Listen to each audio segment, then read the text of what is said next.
Hello everyone, my name is Tanishka Bhatt and I am a 21-year-old BCom graduate from Gargi College, Delhi University.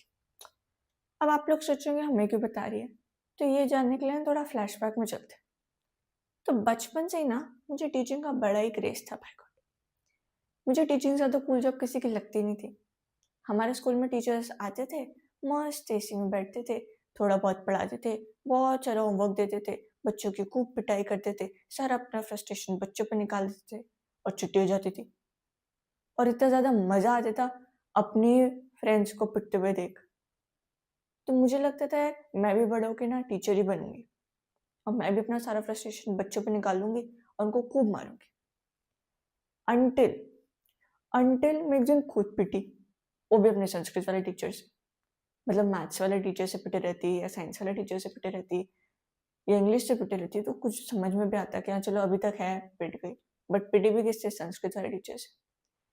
But उस दिन मुझे ये चीज़ realise हुई कि बच्चे को ना कभी भी मार के नहीं समझाया जा सकता। जिसको लगती है ना उसको दर्द होता है, जो मारता है उसको तो मज़ा ही आता है।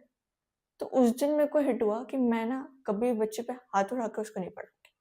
मैं ना हमेशा उसको प्यार से समझाऊंगी, उसको एक इंटरेस्टिंग वे में समझाऊंगी। ऐसे ही धीरे धीरे करते करते बोरिंग क्लास अटेंड करते करते पिटते पिटाते 10th स्टैंडर्ड आ गई।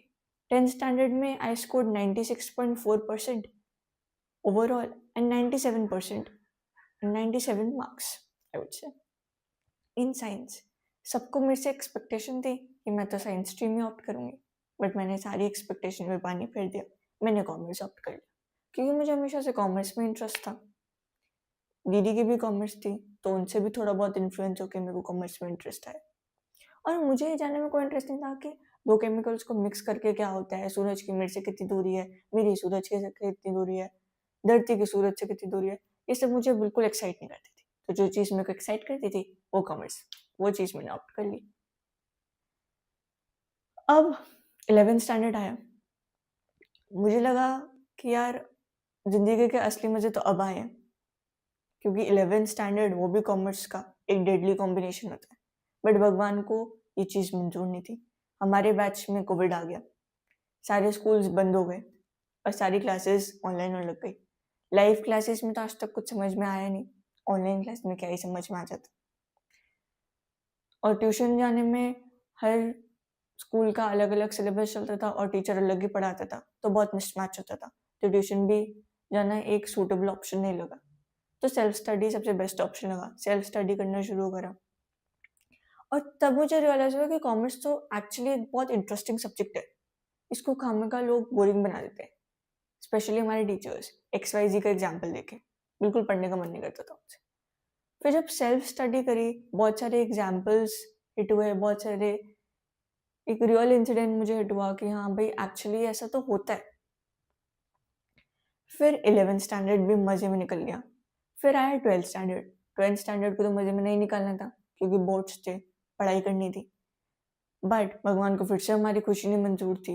इतना दुख तो 12th स्टैंडर्ड में ऑलरेडी होता है, थोड़ा सा और दे दिया।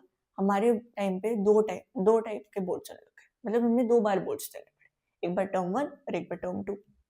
टर्म 1 में क्या था, पूरा ऑब्जेक्टिव था, और टर्म 2 में पूरा सब्जेक्टिव। टीचर्स को सब्जेक्टिव पढ़ाने की आदत थी, हमें भी पढ़ने की आदत थी, बट ऑब्जेक्टिव दोनों के लिए नया था। फिर खुद सेल्फ स्टडी करनी पड़ी, क्योंकि ऑब्जेक्टिव में ना हमें पूरा थॉरो स्टडी करना पड़ता है, एक एक चीज को अच्छे से समझना पड़ता है, तभी आपको आंसर्स क्लिक होते हैं। सब्जेक्टिव में तो क्या होता है कि आप हेडिंग बता दो, पूरा पैराग्राफ हम खुद लिख देंगे। हमारी कॉमर्स वालों की एक खासियत होती है, हल्का से भी कुछ पता चल जाए तो हम सब कुछ खुद बना लेते हैं। बट ऑब्जेक्टिव में ऐसा नहीं था, अब चीटिंग कर नहीं सकते थे, खुद ही पढ़ना पड़ता था। तो थॉरो स्टडी बहुत ज़्यादा नीड थी उसकी। तो टीचर्स तो स्कूल के पढ़ाते नहीं थे, और यूट्यूब पे भी जो पढ़ाते थे वो अपने पीडीएफ्स के थ्रू पढ़ाते थे, उसमें भी कीवर्ड्स मिसिंग होते थे। तो एनसीईआरटी को स्किप करना तो कोई ऑप्शन नहीं था, और उस टाइम पे कोई भी एनसीईआरटी नहीं पढ़ाता था। फिर जैसे ही 12th पास हुई, फिर से एक भूकंप आया, वो था सीयूईटी। हमारी टाइम पे सीयूईटी को भी इंट्रोड्यूस करा दिया, वो भी पूरा ऑब्जेक्टिव बेस्ड था। फिर थॉरो स्टडी रिक्वायरमेंट थी।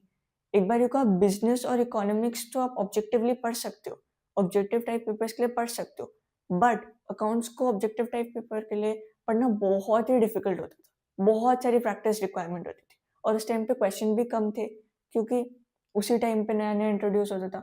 सब्जेक्टिव टाइप के लिए तो मिल जाते थे, ऑब्जेक्टिव टाइप के लिए ढूंढना बहुत मुश्किल होता था।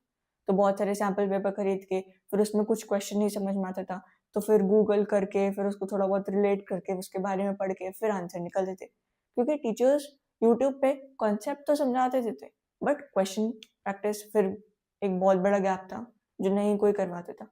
तो उस टाइम पे लगता था यार काश कोई ऐसा टीचर होता जो एनसीईआरटी भी पढ़ा देता, कॉन्सेप्ट भी पढ़ा देता, सब्जेक्टिव टाइप भी क्वेश्चन सॉल्व करा देता, ऐसे ऐसे समझा देता कि बिल्कुल एक बारी में आंसर्स क्लिक हो जाते। तब मुझे लगा कि मैं जब टीचर बनूंगी ना एक दिन, तो मैं ये सारी चीजें कवर करूंगी। And I am really really thrilled to announce कि वो एक दिन आ चुका है। And I am introducing the first batch of my life, the batch which is closest to my heart, the batch of 11th and 12th graders, the batch of 26-27. So if you are in 12th standard, or if you have just completed your 10th standard and willing to opt commerce in 11th standard, please subscribe the channel to be the part of this entire journey, where I'll not just be focusing on concepts. Concepts तो आप पढ़ ही लोगे. I'll be focusing on relatable examples जो आपके संग हमेशा रहे, जो आपको हर टाइम क्लिक करे. कोई भी क्वेश्चन आप पढ़ो तो उसी टाइम आपको इंस्टेंटली समझ में आ जाए कि किस टॉपिक से रिलेटेड है. I'll be covering numbers and numbers of objective question, numbers and numbers of subjective questions. हर चीज I'll be covering. और सिर्फ 12th स्टैंडर्ड तक ही मैं आपके साथ नहीं रहूंगी. 12th स्टैंडर्ड के बाद जब सीवेट आएगा ना, तब भी आई बी गाइडिंग यू कि कैसे एक स्ट्रैटेजी बनानी चाहिए ताकि आप अच्छा स्कोर कर पाओ, कैसे कॉलेजेस को सेट करना चाहिए ताकि आपको बहुत अच्छा कॉलेज मिल सके. और कॉलेज में भी जब आपको कॉलेज भी मिल जाए तब भी मैं आपका साथ नहीं छोड़ूंगी. उसके बाद भी आई बी गाइडिंग यू कि कौन सी सोसाइटीज ज्वाइन करनी चाहिए, क्या इंटर्नशिप्स करनी चाहिए या नहीं करनी चाहिए. और उसके बाद भी I be telling you how to land a very good job. तो इफ यू आर मतलब रियली इंटरेस्टेड कि हाँ ये सब मुझे करना है, मुझे भी 12th में अच्छे नंबर चाहिए, मुझे भी सीवेट में अच्छा स्कोर चाहिए, मुझे भी अच्छा कॉलेज चाहिए, मुझे भी अपनी जो कॉलेज लाइफ है उसको बेस्ट तरीके से जीना है, उसको उस टाइम को पूरा यूटिलाइज करना है प्रोडक्टिवली.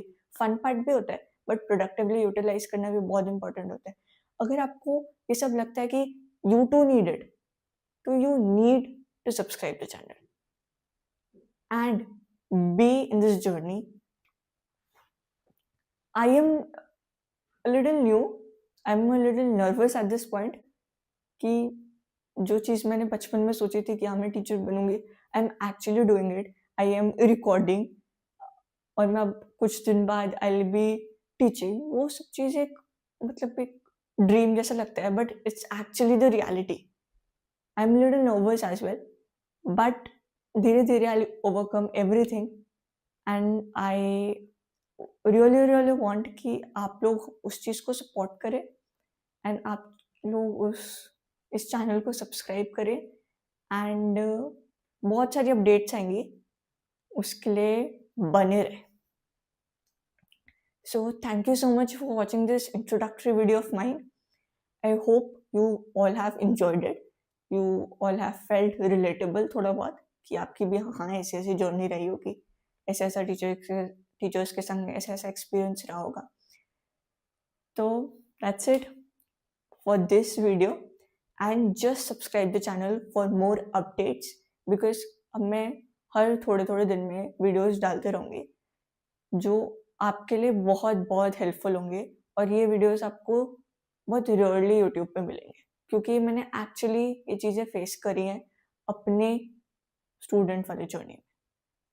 तो मुझे ये पता है कि हाँ ये बच्चा एक्चुअली ये चीज़ें फेस करता है. So I have the solution to that problem because I too have face that problem. So that's it for the video. Thank you so much for watching and do not forget to subscribe to the channel. Bye bye. See you in the next video and I'll keep you updated.